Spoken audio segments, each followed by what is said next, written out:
yung diwa ng Pasko ay pagbibigay ng pagmamahal. Katulad ng ginawa na pagbibigay ng pagmamahal na ating Panginoon, na ibinigay niya ang kanyang bugtong na anak para sa atin upang tayo maligtas at hindi magkaroon ng buhay na walang hanggan.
Pasko is family. Why? Kasi pag every Christmas, doon lang po tayo nagkakaroon get together with family. Lalo na kung may mga province na uuwian, syempre hindi naman po sa lahat ng pagkakataon ay nag-uusap-usap kayo ng family niyo. Syempre kapag Christmas, doon lang may time na mag-catch up together with your family. And then, ang nilulooking forward ko this year is yung mas pag-deep ng relationship ko kay Lord. And then, yung mas mag-grow pa ako sa ministry. Oh, holy night, the stars are brightly shining. It is the night of our Jesus Savior's birth. So we lay the word in sin and never panic till He appeared and the soul fell the sky. A thrill of hope, the weary world rejoices, for yonder breaks a new and glorious morn. Fall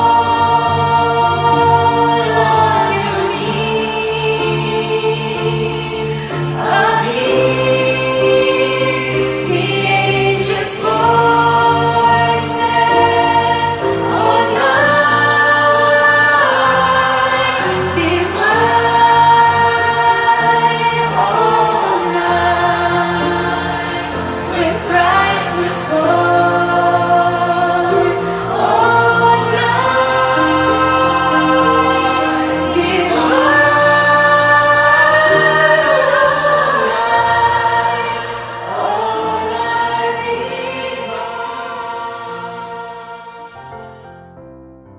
Ano po ba ang diwa ng Pasko para sa inyo?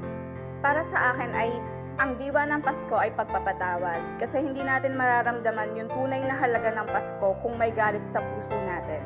Kaya kailangan natin magpatawad.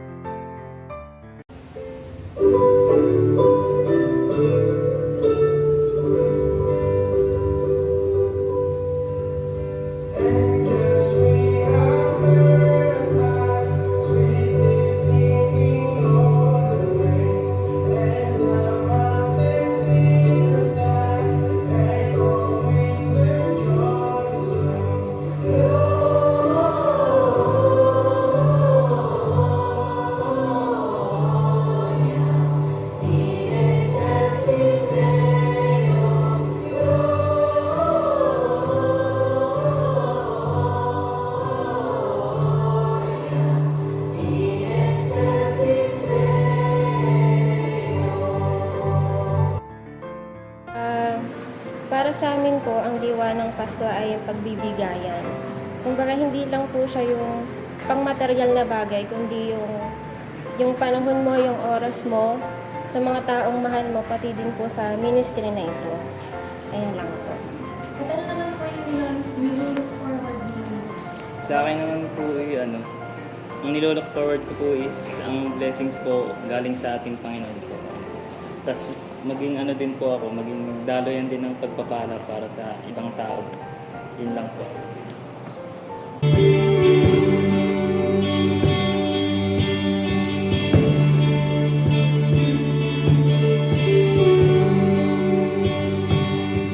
Nararaba ko na ang naging dahil mo pa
maligayang Pasko po sa bawat isa, sa bawat isang nakikinig po ng Christmas caroling sa mga oras na ito.